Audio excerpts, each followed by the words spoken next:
Hi everybody, this is your announcement for Philosophy 101. Today is October 1st. It's a new month. And with that new month, we actually have arrived at week 8 in the semester. So we will be halfway finished with the semester after the end of this week. And just a quick note, hopefully this doesn't apply to very many of you out there, but the last day to drop a class with a W is October 12th, which is next Friday. Okay, so I just thought I'd put that out there in case some of you are, any of you are in that situation with this class or any other class that you have. And make sure that when you to drop a class, you have to see or at least communicate with an advisor from our Student Services Office at NMSUA. And if you go to the NMSUA website, you can find out how to contact them, and they do advising online as well. Okay, so you don't necessarily have to come down to the campus. Okay, so this week we continue on our journey through philosophy. We are now on Module 3, okay? And so we have a new question that we're considering in this module, which is, has the universe any plan or purpose? And so this is a question, all of the questions that I have in this class are based on the questions that Bertrand Russell asks at the end of his essay that we read way back at the beginning of the semester. So this is another one of his questions. Has the universe any plan or purpose? So in this module, we're going to look at two very different answers to that question. And so the first answer to that question will be from Aristotle, who was a Greek philosopher.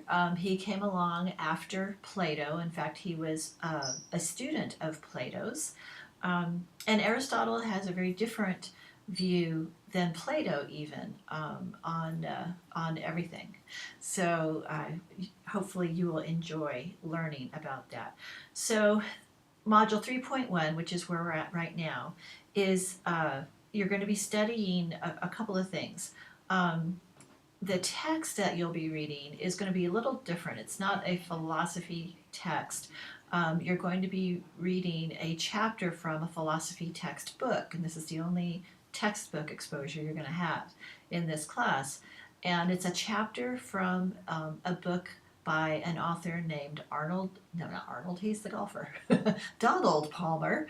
And the chapter is called The Aristotelian Conception of Human Nature. So you're going to read an excerpt, a little piece from that book. I'm going to show you the book real quick.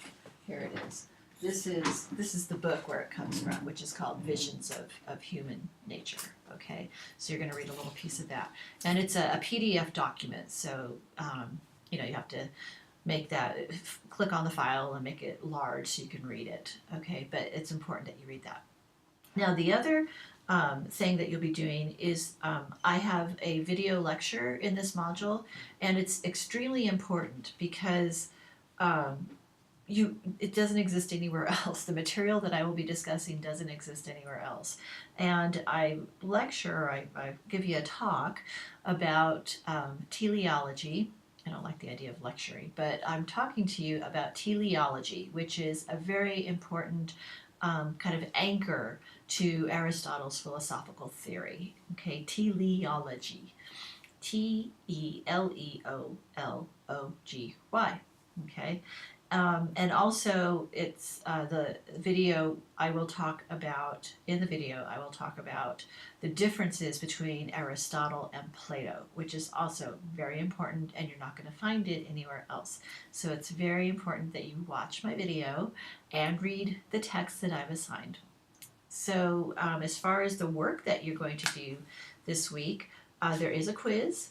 It is due October 3rd, which is Wednesday.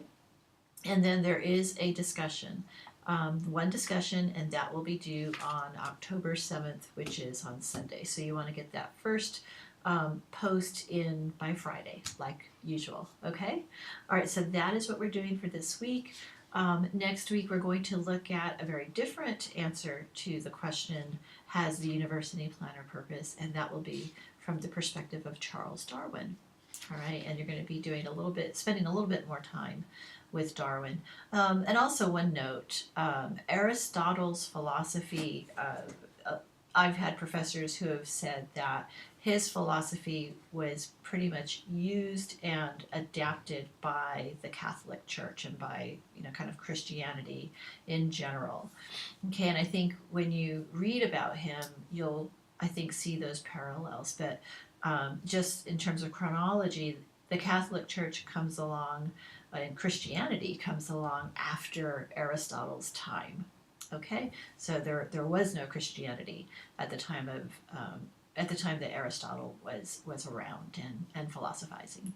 Okay, so that's what we're doing for this week. I hope you have a good week, and if you have any questions or anything you need to discuss, please contact me. Okay, thank you. I'll see you next time.